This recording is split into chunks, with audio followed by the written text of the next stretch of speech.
আমাৰ বেটিক চাওকচোন, দেউতাকে মাছ ধৰি আনিছে। তাই আকৌ মাছবিলাক ধৰিবলৈ খুব ভাল পায়, কিন্তু খাবলৈ আকৌ বৰ বেয়া পায়। সমানে দেউতাকৰ লগত লাগি ফুৰিছে চাওকচোন।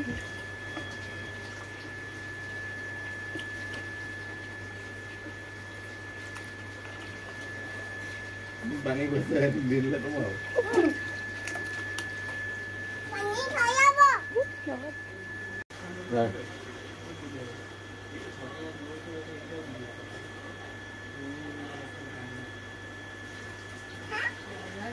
খাইছে পানী খাইছে পানী খাইলে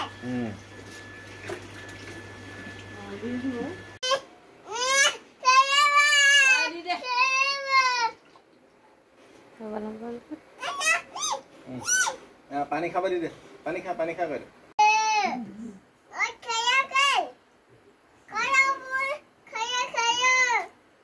খাইও নহয় তোমাৰ পুৰা মাছ আৰু কি